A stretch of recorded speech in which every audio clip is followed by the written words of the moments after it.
Evangelho de João, capítulo 6, nós vamos ler versículo 61,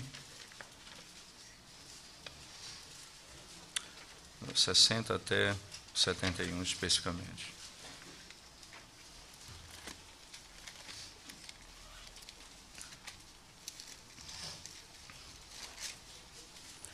Diz assim a palavra de Deus: muitos dos seus discípulos, tendo ouvido tais palavras, disseram: duro é este discurso, quem o pode ouvir? Mas Jesus, sabendo por si mesmo que eles murmuravam a respeito de suas palavras, interpelou-os: isto vos escandaliza? Que será, pois, se virdes o Filho do Homem subir para o lugar onde primeiro estava?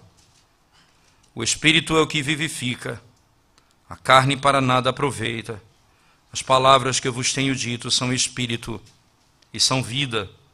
Contudo, há descrentes entre vós, pois Jesus sabia desde o princípio quais eram os que não criam e quem o havia de trair. E prosseguiu: por causa disto é que vos tenho dito, ninguém poderá vir a mim se pelo Pai não lhe for concedido. À vista disso, muitos dos seus discípulos o abandonaram e já não andavam com ele. Então perguntou Jesus aos 12: porventura quereis também vós outros retirar-vos? Respondeu-lhe Simão Pedro: Senhor, para quem iremos? Tu tens as palavras da vida eterna, e nós temos crido e conhecido que tu és o Santo de Deus. Replicou-lhe Jesus: não vos escolhi eu em número de 12, contudo um de vós é diabo. Referia-se ele a Judas, filho de Simão Iscariotes, porque era quem estava para traí-lo, sendo ele um dos 12. Vamos orar ao Senhor mais uma vez. Ó Deus, nós te damos graças, Senhor, por tua palavra e pela oportunidade que temos de ouvir a tua voz mais uma vez. Fala conosco, Senhor Deus, nessa noite.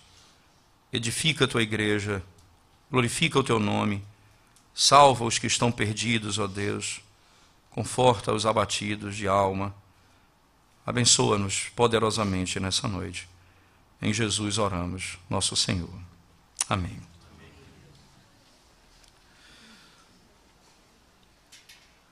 Certamente a Escritura, ela descreve uma sequência de abandonos, né, ou de traição, e que o povo, ou que a igreja, ou que o próprio Senhor Jesus Cristo sofre na sua caminhada. Ele fala de 2 tipos de abandono. Primeiro, aqueles discípulos que seguiam, e é interessante que no verso 60 ele diz: muitos dos seus discípulos, tendo ouvido tais palavras. No verso 66 ele diz: à vista disso, muitos dos seus discípulos o abandonaram.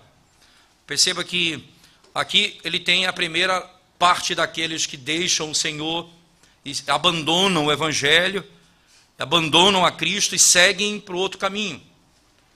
Mas esses são aqueles que estão ouvindo, escutam, atendem, até prestam atenção, participam de alguma coisa, e esses então decidem certamente: o que eu necessito eu vou buscar em outro ou em outro lugar, mas não em Cristo. Cristo não tem aquilo que é suficiente para minha alma ou para minha vida. Mas existe também aqueles que estão dentro do próprio apostolado, que é o caso de Judas. Veja, não apenas os discípulos que andavam com Cristo, mas dentre os 12 havia um que era, segundo o texto, do diabo. E é interessante a palavra do Senhor. Veja no verso 70: não vos escolhi eu em número de 12, contudo um de vós é diabo. Um de vós é adversário, um de vós não me pertence. Referia-se a ele a Judas, como o texto é claro, filho de Simão Iscariotes, porque era quem estava para traí-lo, sendo um dos 12. Ora, irmãos, esse é um momento não é, em que o Senhor, Ele de modo claro nos ensina na sua própria palavra que muitos discípulos vão abandoná-lo e que muitos que estão dentro do próprio relacionamento, na realidade são joio e não são trigo. Esses vão também se perder. Por que isso chega a essa conclusão? Por que essa narrativa chega a esse momento tão impressionante? Porque esse é o foco de do Evangelho de João. O foco de João é mostrar que toda a verdade que ele tem sido, que Cristo tem manifestado sobre ele mesmo, por meio do ensinamento e por meio dos milagres, apontam para uma verdade inequívoca. Eu sou o Filho de Deus. Eu sou o Filho de Deus. E aquele que crê em mim tem a vida eterna. Esse é um ponto fundamental. Ora, aqui o Senhor está dizendo que a vida eterna não pode ser conquistada ou adquirida de outra maneira. Só há uma maneira, se você crê no nome do Filho de Deus. Não há outra possibilidade. Ora, perceba que na linguagem descrita por Pedro, no verso 67, veja, irmãos, quando Jesus pergunta: porventura quereis também vós outros retirar-vos? Respondeu-lhe Simão Pedro: Senhor, para quem iremos? Tu tens as palavras de vida eterna, e nós temos crido e conhecido que tu és o Santo de Deus, isto é, tu és da parte de Deus, tu és Filho de Deus. Que coisa interessante. Tu tens as palavras de vida eterna. E temos crido e conhecido que tu és o Santo de Deus. Essa é a distinção. Os que creem no nome do Senhor Jesus Cristo, como Ele se revela, e então buscam a satisfação da sua alma nele, e os que não creem no seu nome, ou até mesmo creem no seu nome, mas entendem que precisam satisfazer sua alma em outra coisa, e Cristo não é suficiente para eles, em hipótese alguma. Então a narrativa, ela tem essa estrutura, dois grandes abandonos, um discípulos, o outro um dos 12. Por outro lado, Pedro, junto com os outros, declaram: nós não temos outro lugar para ir, não tem outra pessoa para ir, a quem nós iremos, se só tu tens as palavras, se tu tens as palavras de vida eterna. Então, nessa estrutura que nós temos aqui, do 60 ao 71, é onde culmina toda a história até então, dos capítulos anteriores do Evangelho de João. Veja então no 60, volte comigo. Ele diz: ora, muitos dos seus discípulos, tendo ouvido tais palavras. Que palavras eles acabaram de ouvir? Que Jesus tinha acabado de ensinar no verso 41 anteriormente em diante, quando ele diz que ele é o pão que desceu do céu, e que ele é o Filho de Deus, e quem comer o seu corpo e beber o seu sangue, esse tem a vida eterna. Eles então se escandalizam com essa mensagem e não creem no nome do Senhor. Jesus diz: ora, vocês me buscam pelo pão que perece. Eu sou o pão que desceu do céu. Sou eu que satisfaço todas as tuas necessidades. E aqui o texto está dizendo exatamente que aqueles homens não creram no Senhor. Veja, esse discurso é duro demais. Por que é tão duro esse discurso? Por que é tão difícil esse discurso? O que estava acontecendo no coração deles? Apesar de tudo que eles viram e ouviram. Final do verso 60 ele diz: duro é este discurso, quem o pode ouvir? É interessante, irmãos, como muitas vezes na pregação do Evangelho nós não conseguimos perceber que para seguir a Cristo nós precisamos radicalmente entregar a nossa vida a Ele. Não é parcialmente, não é algum aspecto da nossa vida, mas completamente a nossa vida a Ele. como é difícil, como nós temos dificuldade em entender. Porque nós queremos a Cristo para resolver os nossos problemas temporais. Nós queremos a Cristo para resolver os nossos problemas momentâneos. Nós queremos Cristo porque Ele tem alguma coisa para nos dar nessa terra. E, consequentemente, quando você ouve o Senhor dizendo que Ele é o pão que veio do céu, e para que você seja salvo, você precisa comer o seu corpo e beber o seu sangue, eles então se escandalizam com o Senhor e se apartam dele. Esse discurso é muito duro. Nós não podemos suportá-lo. Que imagem impressionante. O Evangelho nessa outra perspectiva. Que nós estamos falando do Evangelho para o salvo, para o crente. Mas veja o que está sendo descrito aqui. O Evangelho no ouvido do ímpio. O Evangelho no entendimento daquele que não conhece a Deus. Veja o que ele entende. Veja o que ele pensa. Isso é radicalismo, isso é exagero, isso é demais. Nós não queremos isso para nós. Veja o verso 61. Mas Jesus, sabendo por si mesmo que eles murmuravam a respeito de suas palavras, interpelou-os. Isto vos escandaliza? Isso escandaliza vocês? Esse evangelho causa escândalo na vida de vocês? Vocês ficam sem compreender o que está acontecendo? Ou acham que isso é exagero? Aí ele diz, imagina agora. Que será, pois, se virdes o Filho do Homem subir para o lugar onde primeiro estava? Veja que João está dizendo no início do livro de João, ele diz, ele era, no princípio era o verbo estava com Deus e o verbo era Deus. No 14 diz, e o verbo se fez carne. Perceba que a base de João é o Filho de Deus que veio salvar o mundo, veio do céu. Essa é a primeira declaração de João. Ele estava e ele era Deus e ele se fez carne. Agora ele diz, imagina se vocês então perceberem que o Filho do Homem voltará. Perceba que imagem é essa. Sabendo por si mesmo que eles murmuravam a respeito de suas palavras, perguntou, isso vos escandaliza?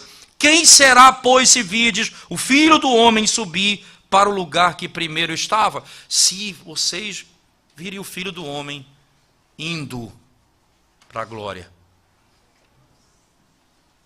Que coisa, agora ele está falando da sua ressurreição. O lugar onde ele estava anteriormente. É de lá, é para lá que ele voltará, de onde ele veio. Ele é filho de Deus que se tornou homem e agora ele voltará para a glória que ele tinha antes do mundo existir. Qual é o escândalo para os judeus? Esse que está falando. Veja no verso 41. Murmuravam, pois, dele os judeus, dizendo, porque ele dissera, eu sou o pão que desceu do céu. E diziam, não é este Jesus, o filho de José? Acaso não lhe conhecemos o pai e a mãe? Como, pois, agora diz, desci do céu? Entende? Ora, ele é humano, isso é extraordinário, porque essa é uma declaração importante. Ele tem a nossa estrutura, ele é de carne e sangue, mas ele não nasceu aqui no sentido da sua eternidade. Ele veio do céu, mas ele nasceu de mulher, debaixo da lei, encarnando-se, tornando-se homem. Ele é o pão que veio do céu. Então você imagina o escândalo. Esse é filho de José e Maria que nós conhecemos. Como ele diz que veio do céu, agora Cristo então volta e fala, imagina se virdes o Filho do Homem subir para o lugar onde primeiro estava. Se vocês estão escandalizados com a verdade que eu vim do céu, imagina se vocês então, se virdes o Filho do Homem subir para o lugar onde primeiro ele estava. para a sua glória, para a direita do Deus Pai. E isso significa a sua vitória sobre a morte, a sua vitória sobre o pecado. E tudo o que ele fez, toda a sua obediência, toda a sua obra foi plenamente aceita. E por isso ele é recebido pelo Pai na glória. É como o salmo que cantamos, Salmo 24. Levantai, ó portas, as vossas cabeças, levantai, ó portais eternos, para que entre o Rei da Glória. Quem é o Rei da Glória? O Senhor dos Exércitos. Ele é o Rei da Glória. Essa é a imagem do Cristo voltando para o lugar onde ele primeiro estava. E ele volta com todos os seus inimigos destruídos e lança diante do Pai a morte, o pecado e o diabo, todos os inimigos destruídos, e ele volta para diante do Pai. Esse retorno significa tudo o que ele veio fazer, ele fez, e tudo o que ele fez foi aceito pelo Pai. Ele é recebido nos portais eternos, e ele entra na presença de Deus. Nesse sentido, no versículo 63, ele passa a dizer: ora, o Espírito é o que vivifica, a carne para nada aproveita. As palavras que eu vos tenho dito são espírito e são vida. E aqui ele está dizendo: vocês vão nascer de novo pela palavra que eu vos digo. O espírito é o que dá vida, a carne para nada aproveita. Ora, perceba que quando eles buscam ao Senhor, eles buscam por aquilo que perece. Veja essa imagem. Eles buscam ao Senhor por aquilo que perece, aquilo que vai se decompor. Eles não buscam o Senhor pelas verdades eternas. Consequentemente, o Senhor então exorta: o Espírito dá vida, a carne para nada serve, para nada aproveita. E as palavras que eu vos tenho dito, veja, elas são espírito e vida. Elas é que vão trazer vida a vocês. Se vocês ouvirem a minha voz. Essa é uma imagem, irmãos, muito clara nas Escrituras, porque é aqui que o Senhor nos ensina o poder da pregação do Evangelho. Veja, quando diz o poder da pregação do Evangelho, é a minha palavra que vai trazer salvação. Se vocês ouvirem a minha voz, então isso é que vai trazer salvação ao pecador. Exatamente essa imagem que o Senhor utiliza no texto para nos ensinar sobre essa verdade específica, quando no versículo ele diz exatamente isso, no 63, não é? A minha palavra é espírito e é vida. O espírito é quem? É aquele que doa a vida. Por que essa imagem, o espírito é aquele que dá a vida? Ele está falando então de maneira específica que a natureza caída do homem, ela é a natureza normal de todo aquele que vive nessa carne, que vive na carne. Perceba que a discussão que houve no capítulo 3 sobre nascer de novo e nascer do Espírito, perceba que todo homem que nasce nessa vida, nasce normalmente. Nascer do Espírito é nascer de novo, é nascer do alto. Tanto é que a linguagem, o texto, a palavra grega utilizada é nascer de cima. Assim como ele veio de cima e o Espírito foi enviado de cima, nós nascemos do alto, não nascemos da carne. Ora, todos que nascem nessa vida, nascem mortos nos seus delitos e pecados, exceto Cristo. Consequentemente, o Espírito é aquele que dá a vida, é o doador da vida. Porque a natureza caída do homem é incapaz de produzir fé salvadora. A natureza caída do homem é incapaz de produzir fé salvadora. Olha, se você olhar num texto comigo, no mesmo capítulo 6, verso 44, por exemplo, veja o que diz o texto sagrado.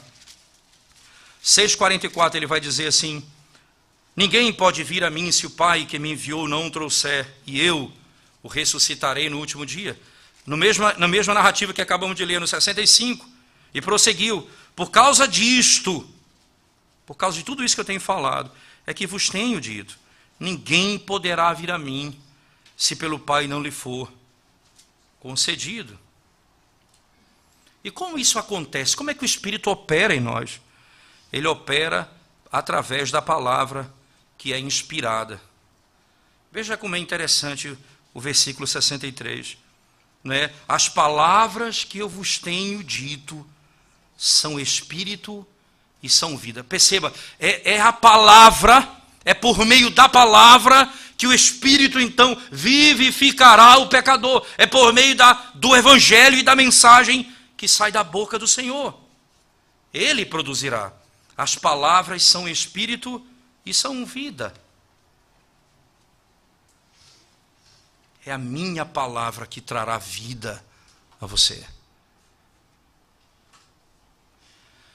Interessante que a imagem é como se fosse, não é? Obviamente, é por meio da obra da redenção que nós somos salvos, mas Cristo, Ele ordena a pregação dessa mensagem no poder do Espírito, e essa mensagem, ela vivifica o pecador, quando eles escutam a voz do Senhor pelo Espírito.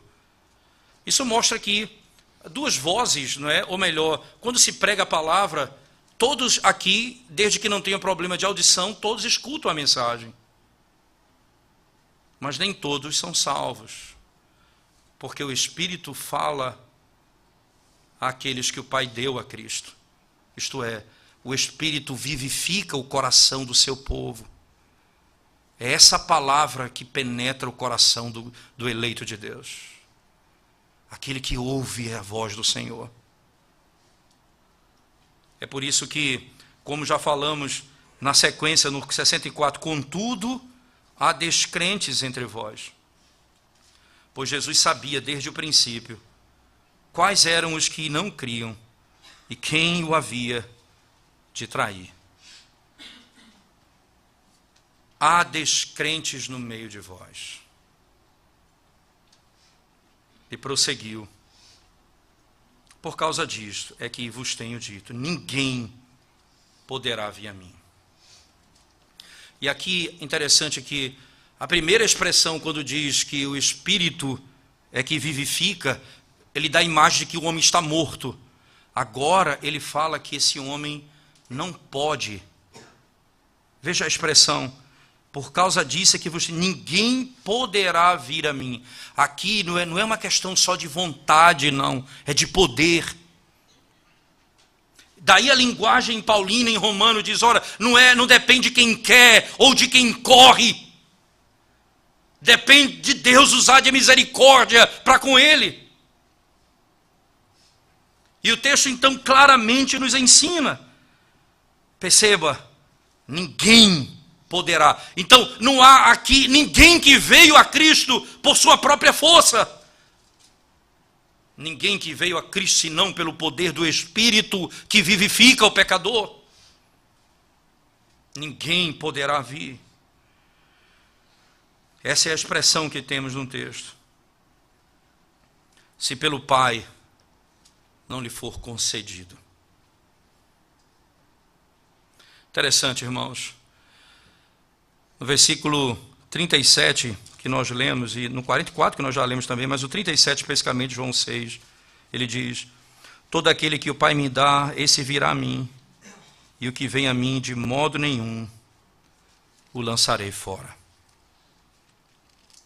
A mesma obra que vence a hostilidade do homem e o aproxima de Cristo, veja só, ela é dita que é feita pelo Pai e é feita pelo Espírito.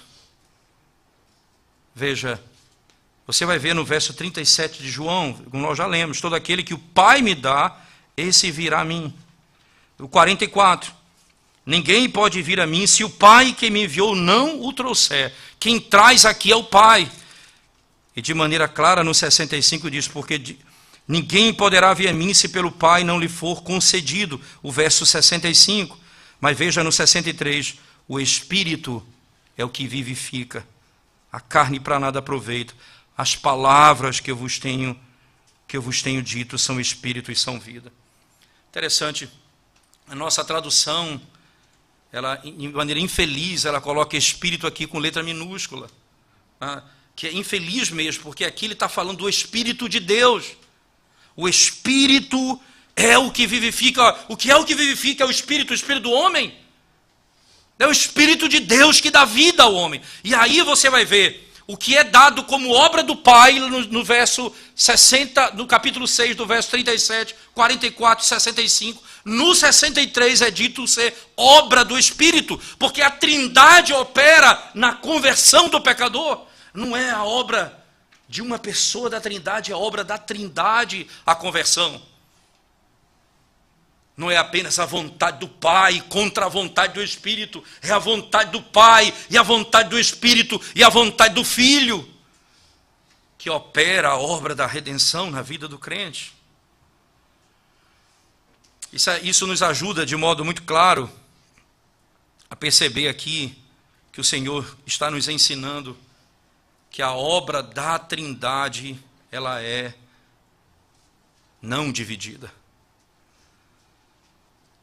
A obra da Trindade é não dividida. Você vê a obra da criação, ela é descrita como obra do Pai. Você vê João dizendo, nada do que foi feito sem o Filho se fez. Você vê o Espírito lá no capítulo 1 de Gênesis, verso 2 e 3, e o Espírito de Deus pairava sobre a criação. As três pessoas da Trindade operando na criação. Então, agora você vê o homem morto nos seus delitos e pecados, o Pai, o Filho e o Espírito operando a redenção do pecador para vencer a hostilidade da natureza humana contra Satanás, contra o mundo e contra o pecado. A Trindade se levanta e resgata, arrasta esse indivíduo para si por meio da pregação da palavra. A palavra de Deus é vida. E ela é que vivifica pelo Espírito o pecador. Isso é claro no texto sagrado. No capítulo 5 de João, por favor, verso 19. Diz o texto, João 5,19. Então lhes falou Jesus, em verdade vos digo, que o Filho nada pode fazer de si mesmo, senão somente aquilo que vir fazer o Pai, porque tudo o que este fizer, o Filho também semelhantemente o faz. Tudo o que o Pai faz, semelhantemente o Filho faz. Está descrito a Trindade operando na obra da salvação. Cristo prega essa verdade, traz todo o ensinamento a esse momento culminante na narrativa.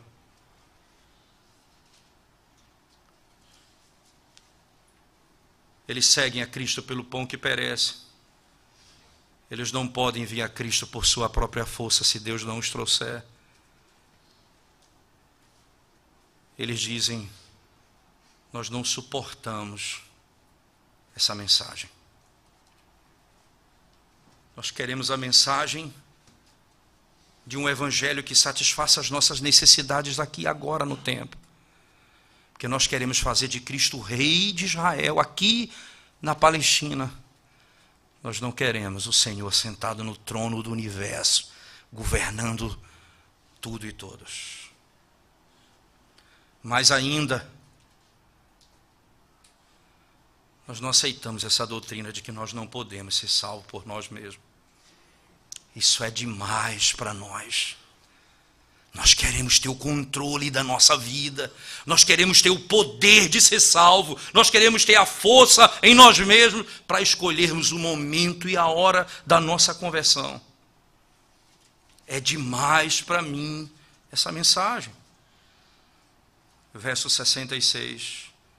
Muitos dos seus discípulos o abandonaram e já não andavam com ele.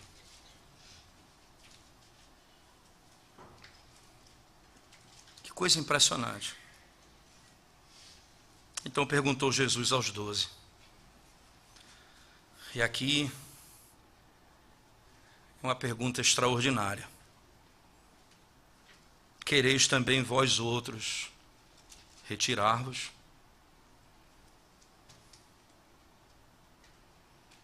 Vocês querem ir embora? Vocês querem viver sua vida?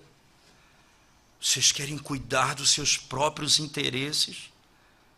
Vocês querem viver nesse mundo para vocês mesmos?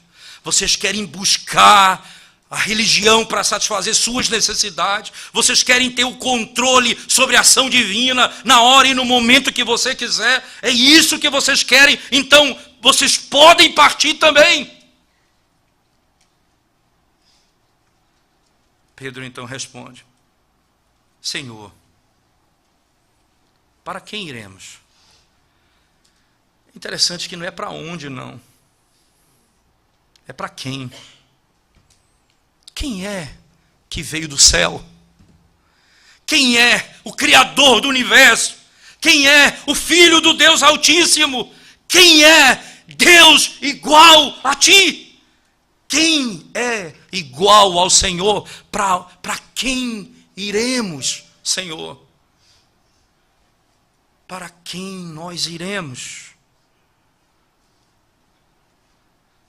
E ele diz: tu tens as palavras da vida eterna.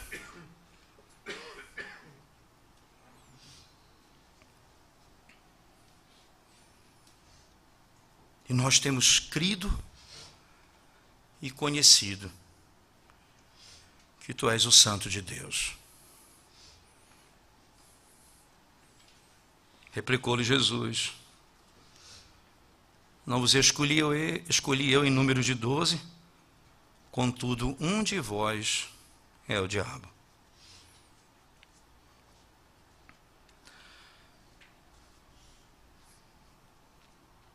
Um de vós é o diabo.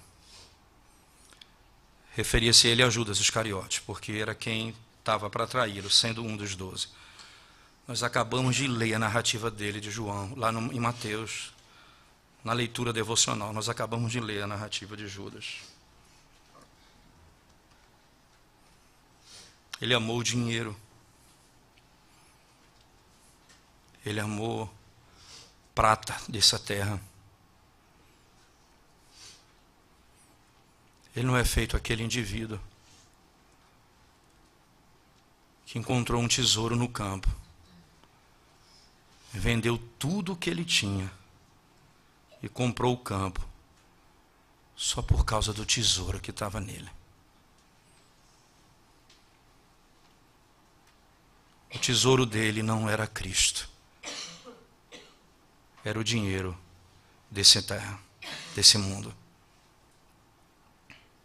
Era a glória dessa terra. Ele amou mais as coisas dessa terra do que a Cristo. O Evangelho de Lucas chega a dizer que o diabo entrou nele.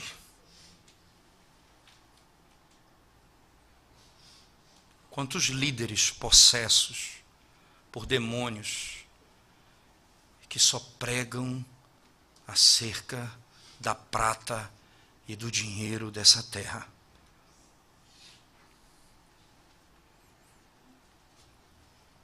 E trocam o Evangelho pela glória desse mundo.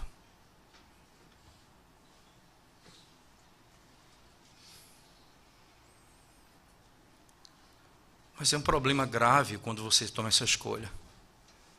No dia da tua angústia, quando o remorso bate, aquilo não pode pagar a tua dívida com Deus.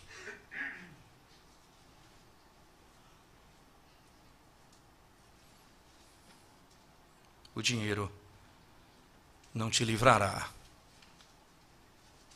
do juiz que não aceita suborno.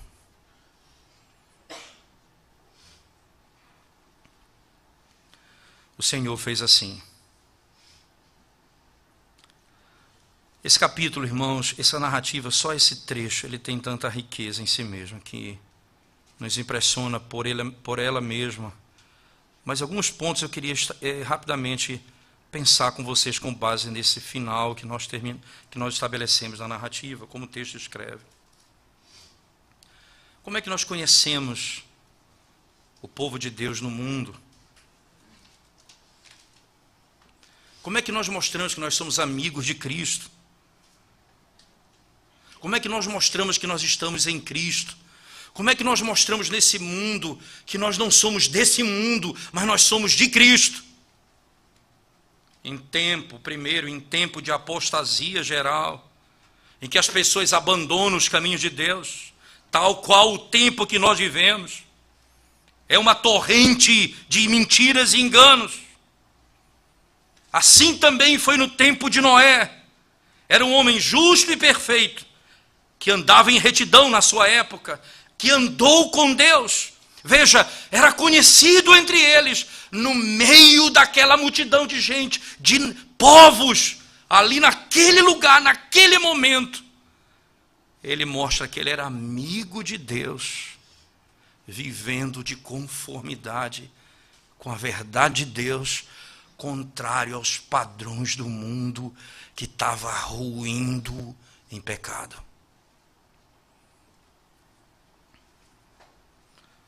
Noé foi um desses. Noé foi um desses. Interessante que no livro, nós podemos dizer que na própria Escritura Sagrada, lá em Gênesis 6:9, como já falamos, mostra essa verdade. Ele faz as coisas menores que o Senhor ordena, enquanto uma multidão anda à margem da verdade. Ele segue o padrão do Senhor.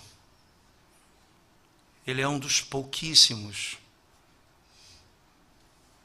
na sua geração. Quando a sua geração está caindo, ele mostra a sua amizade a Cristo, no modo como ele vive.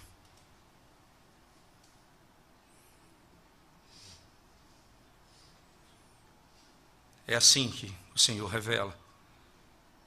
É assim que nós demonstramos a quem pertencemos. Nós podemos dizer, nós não queremos te seguir, porque muitas vezes nós podemos dizer, nós te seguimos, mas quando chega na vida desse mundo, nós vivemos igual àqueles que vão habitar no inferno. Nós andamos de conformidade aos padrões daqueles que não conhecem a Deus, mesmo estando na igreja.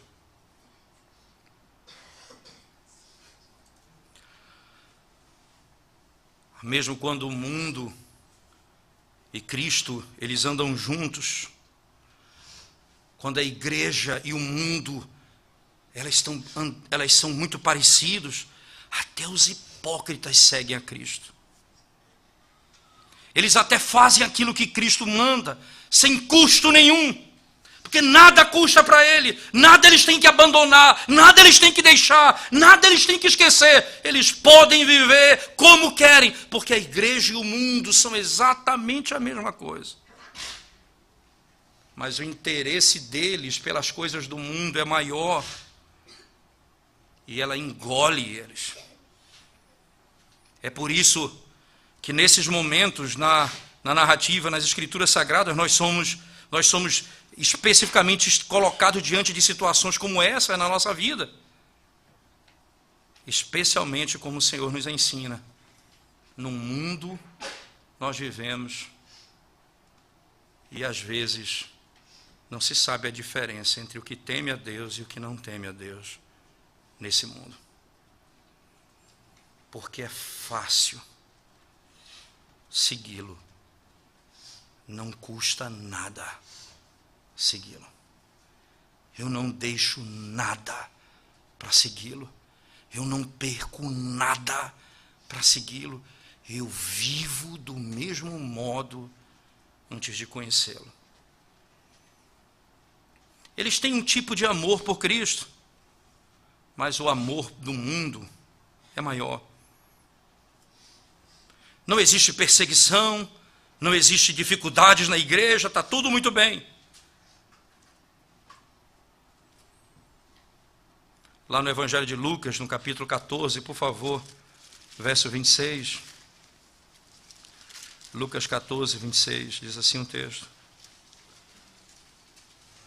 Se alguém vem a mim e não aborrece a seu pai e mãe, e mulher, e filhos, e irmãos e irmãs, e ainda a sua própria vida, não pode ser meu discípulo. Se ele não aborrece a sua própria vida, se ele não aborrece pai, mãe, irmãos, a própria vida, ele não é meu discípulo. Ele me segue sem nenhum custo.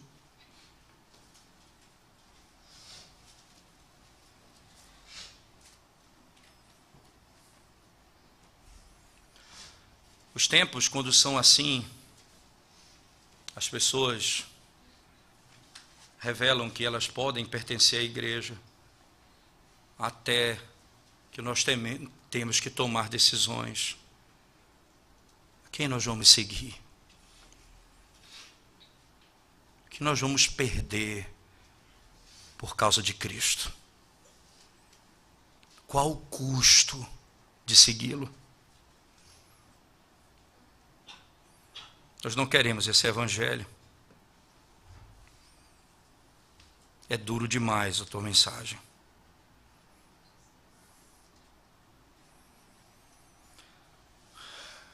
Quando o pecado é visto como vantagem, irmãos, não é?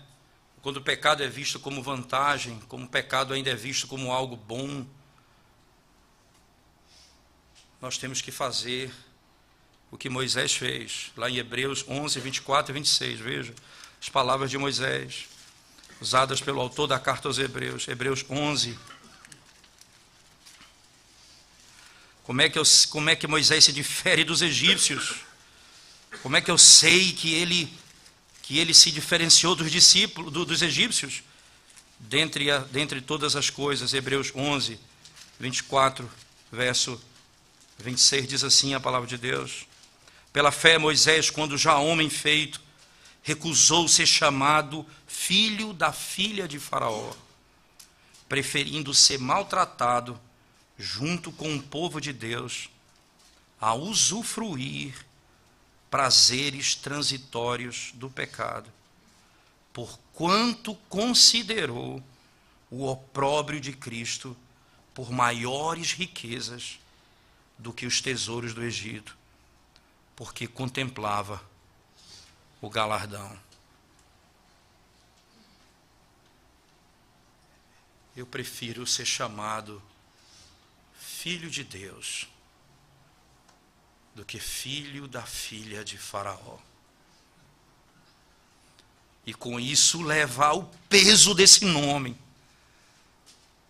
numa sociedade que odeia o nosso Senhor.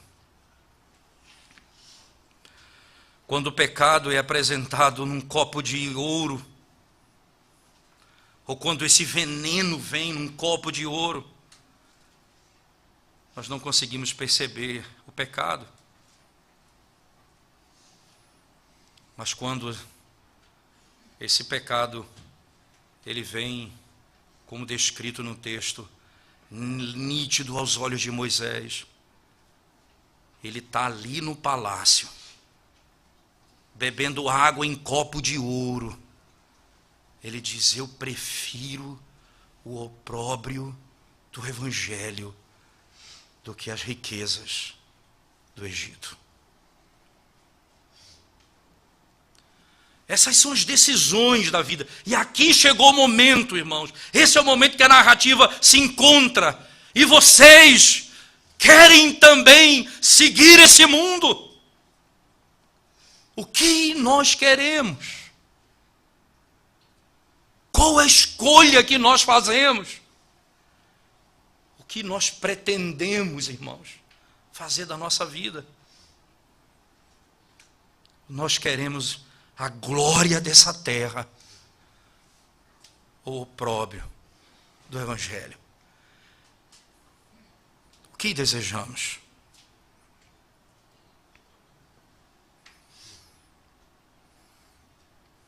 Qual é o caminho que nós vamos tomar? São verdades que você não pode perder de vista, irmãos. Então você que professa Cristo Jesus, Você que diz que Cristo é o teu Salvador, repouse nele. E mostre isso por algumas razões. Você não precisa ir para nenhum lugar ou para ninguém em busca de satisfazer qualquer uma das tuas necessidades. Você não precisa ir a ninguém. Porque toda a plenitude de Deus habita em Cristo. Para quem nós iremos? Tu tens as palavras de vida eterna.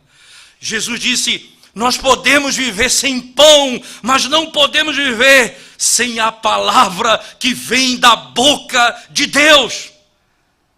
Essa é a certeza da alma do crente. Tu és meu refúgio, Senhor. Tu és minha porção, Senhor. Tu és a minha habitação, Senhor.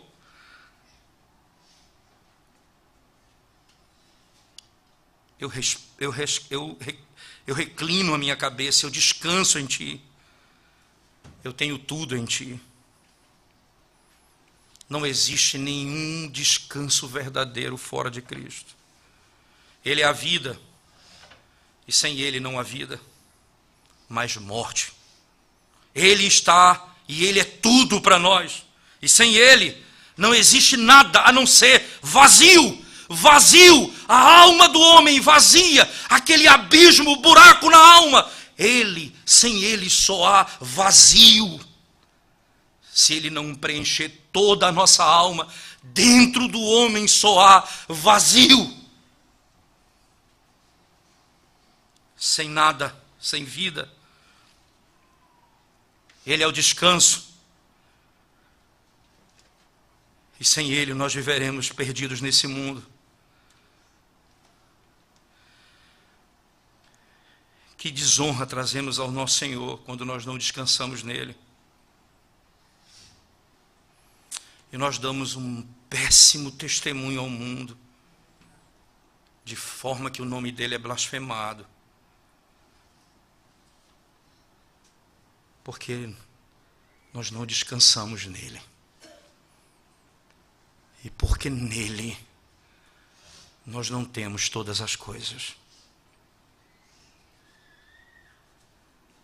É como um marido que tira sua esposa de um prostíbulo e a purifica e faz dela sua esposa, digna e honrada. E ela vai atrás de outro homem. É como um filho em que você alimenta, cuida, zela. Ele bate na porta do vizinho, dizendo: eu não tenho o que comer em casa, você pode me dar o que comer. É desonra para um pai. Assim é desonra para o nosso Salvador, quando nós não encontramos nele a plenitude de todas as coisas. Quando nós vamos satisfazer a nossa alma em outro e não nele.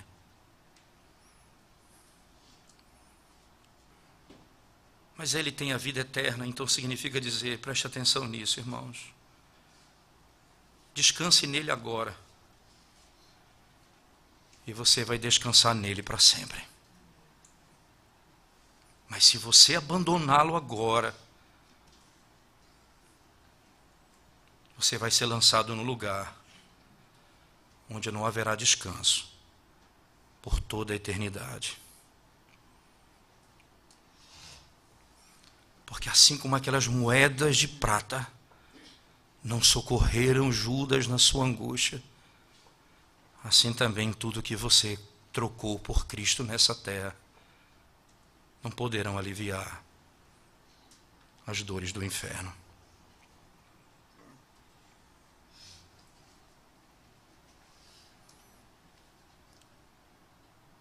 E vocês? Desejam fazer o que de suas vidas?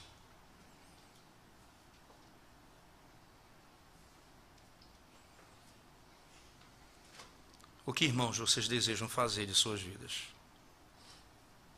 Vocês querem ir embora? Ou vocês encontraram o maior tesouro que um homem pode ter nessa terra?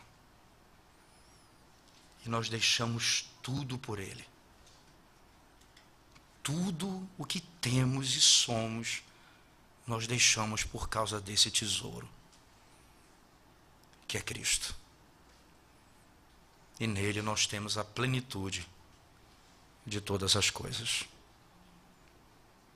Vamos orar ao Senhor. Senhor,